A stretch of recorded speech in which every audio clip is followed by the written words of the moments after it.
Hey everybody,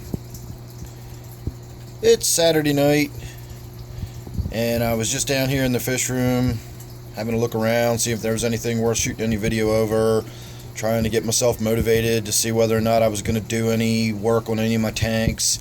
And I just got a little chuckle out of watching this Synodontis chase these clown loaches around. The larger of the two clown loaches is actually bigger than the catfish, and he doesn't seem to mind chasing them at all. See, there we go. I knew we'd get it on video if I waited long enough here. Actually, now that I'm here videoing this tank, let's turn the forward light fixture on. I got an LED up front, and it really gives everybody a very different look once the light comes on. So the rainbow fish look really awesome. I was out at one of the fish stores today, one of my local ones that's not actually local. It's a little mom and pop store, but it's about an hour drive for me. And I was out there today looking around, and they had a bunch of rainbow fish in there, and I just thought about getting some more and adding some different rainbow fish to this school.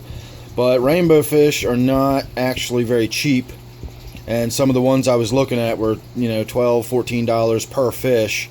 So I opted not to go with any of them.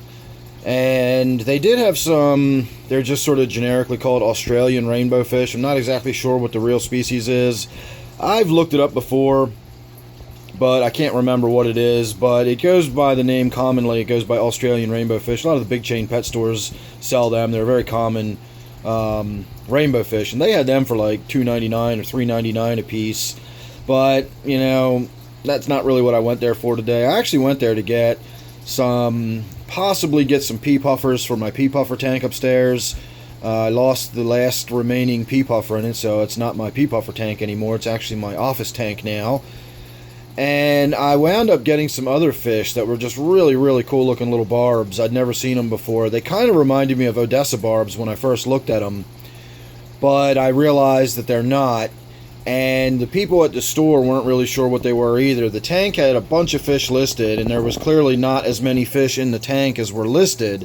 So some of the fish in there were, up for grabs as far as what was what. So these were clearly barbs, and the only two barbs that were listed on the tank were a 5-lined barb and a checkered barb. And there were barbs in there that very clearly looked checkered. And so I assumed those were the checkered barbs, and then these ones that I got looked very different. They had these nice dark red coloration in the fins and black lines tracing around the fins. And I wound up getting them as the 5-line barbs. And when I got home, I tried looking them up, and there's no such thing as a 5-line barb. There's a 5-banded barb, but that looks very similar to a tiger barb. And I just started looking at pictures of barbs, and I finally saw the barb that it was, and I said, aha! And I checked, and it turned out it's a checkered barb. So what I finally figured out I was looking at in the tank was the ones that clearly looked checkered and didn't have the bright colorful fins were the females, and I wound up just buying 4 males. So I don't know if they're going to work out in that tank or not, having a group of males together. What I read about them says they can tend to get a little nippy towards each other if there's just a group of males being kept together. So they also don't get very big. They're like skirt tetra size, at full grown, so I can keep a few of them in a 10-gallon tank. All in all, no biggie. It just turned out that I got the wrongly labeled fish, and I actually got them from a good fish store that had, competent employees, and it just goes to show you that you never know. Sometimes people just make mistakes, and it was hectic, and it was hustle and bustle, and there were some new employees in there that weren't quite sure what they were doing, and, just kind of lost in the confusion. I wound up getting some fish that we thought were these 5-lined barbs, whatever they are. I mean, that was written on the tank, even though I can't find any, anything that says there is a fish called a 5-lined barb. I can see the 5-banded barb, and that might be what they were referring to. But whatever it was, they weren't in the tank. It was just those checkered barbs, and that's what I brought home, and apparently I got 4 males. So, again, not unhappy, just, food for thought, throwing that out there. You do still get mistakes, even at good quality fish stores. It's not just the big chain stores that, have employees that don't necessarily know all the ins and outs with fish. I was asked by somebody recently to do my thoughts on video, and the topic being big chain pet stores, and I will gladly do a video about that because I've got plenty of thoughts about big chain pet stores and the way people react to them and talk about them and so on and so forth. I can always shoot video about chatting about big chain pet stores. I also have a video that I keep forgetting to do. I actually came in here to do that video, but it didn't turn out that it was going to work, so we're going to do sort of this rambly video instead.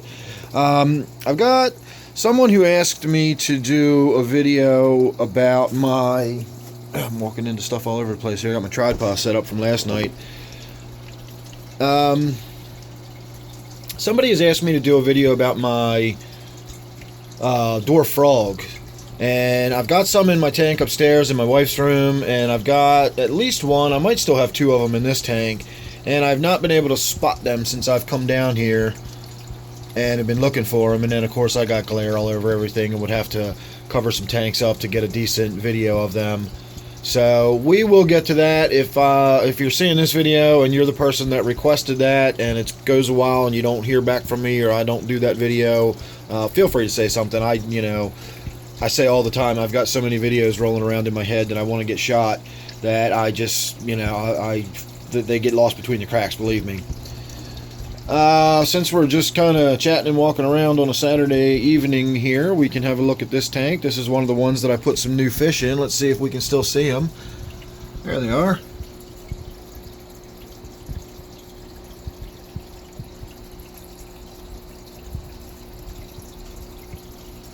Can you guess what they are yet? Let's see if we can go see the two that I put in the T-bar tank. Let's see where they are. Here they are.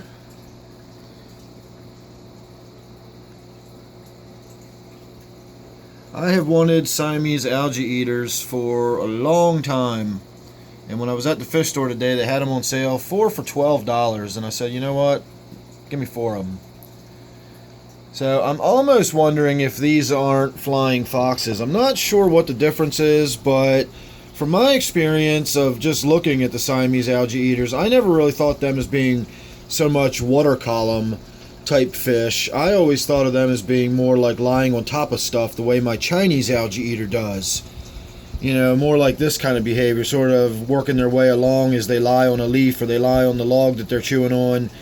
But these little guys have been very active and in the water column and doing this sort of dashing and dancing and darting around behavior that I always thought of as being more of the flying fox's behavior. I know they look really similar, but they're not the same fish. So, I just got done explaining to you how I bought those 5-lined barbs that just turned out to be male checkered barbs and not 5-lined barbs at all.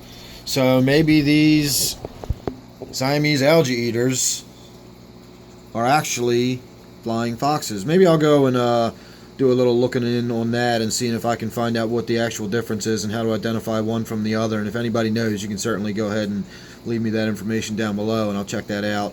So I'm not sure what I got. I will say that once again, when I purchased these, I told the sales associate there that I would like 4 of them. And they looked at me like I was crazy, even though they're advertising them for $12. And they said, how big is your tank? I said, well, I've got a lot of them. I said, I got everything from, a bunch of little 10 gallons all the way up to a couple of 125s. And they said, oh, okay, because these get about 2 feet long. And I said,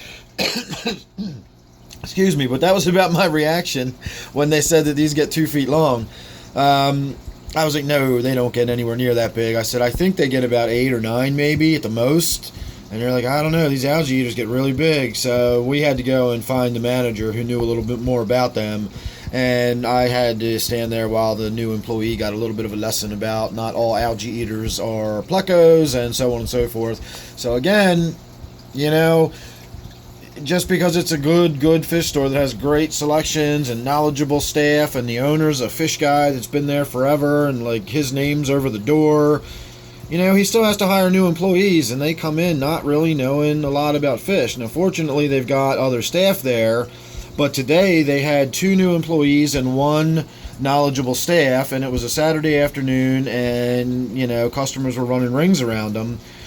And, stuff slips through the cracks. So just because something is a good fish store doesn't mean you always get everything that you are thinking you're going to get. So always do your research.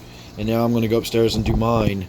If you're wondering what that cord is, I was shooting some video last night, so I always do different lighting, and then I use that as my little homemade diffuser, so it's not so much glare when I'm shooting the video. And I was going to sit in front of my native tank last night and shoot a little bit of video, but as soon as I sat down, I was kind of looking at the monitor. I got my tripod and everything set up back here, and I was looking at the monitor on the camera, and it just looked like I was sitting in front of an empty tank. So I turned around and looked over my shoulder, and I realized everybody in the tank was just laying low and down in the woodwork and down in the rocks, and even the tilapia there was down behind the rocks, and it literally would have been a 10-minute video of me sitting in front of what, for all intents and purposes, could have been an empty tank. So I didn't bother to do that, and then by then it was getting late and I was tired of shooting videos, and I just went ahead and called it a night. But I still got my lighting out, and I still got my chair sitting here. And, ooh, look.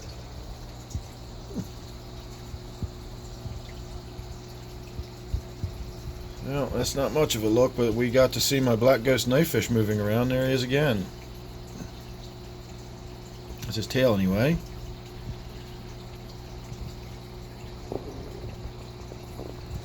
If I was going to do anything in here this evening, it was going to be getting in here and working on this tank. It's so bushy and lush and overgrown. The only thing I really want to do is get a lot of this temple plant. Had a brain went blank for a minute there. I want to just get a bunch of that temple plant out of the way. It's just really blocking the vision. I don't mind it too much. You know, there's sort of rules to gardening, which I don't really pay too much attention to. But you plant the shorter stuff in the front, the medium stuff in the middle, and the taller stuff in the back, and it basically makes your tank look like a set of bleachers. And that's not really my style. I kind of like to roll my own way and make things look a little more natural. And out in my experience in the natural world, you seldom see things arranged neatly from shortest to tallest as they move away from you, so that it gives you maximum visual, you know, etc., etc. If you want natural looking, you're going to have stuff blocking your view, and you're going to have tall stuff in front and middle stuff in the back, and you know, that's just the way the real world works. But we can do everything within reason, and this temple plant's just out of control, and it's so much in the front of the tank, and it's so big and bushy that we're not gonna, you know, it's kind of blocking the view of the tank. I've showed you this in another video recently here, but I mean, you can see how much it's coming out of the tank. It really needs to be, you know, dealt with there. So make sure you're subscribed, that way you won't miss anything I got coming up. You never know what you're going to get with me. It might be some off-the-cuff ramble like this, or it could be some very focused topic type video, or water change video, or who knows. You never know what you're going to get with me. So if you're subscribed, you won't miss any of those. And then, of course, I will be doing some work here on my black ghost knifefish tank. Now that we got to see a little glimpse of him tonight, we'll get the tank a little more opened up, and hopefully we'll be able to see in there a little better. So thanks for watching. Hope you enjoyed, and I will see you on the next one.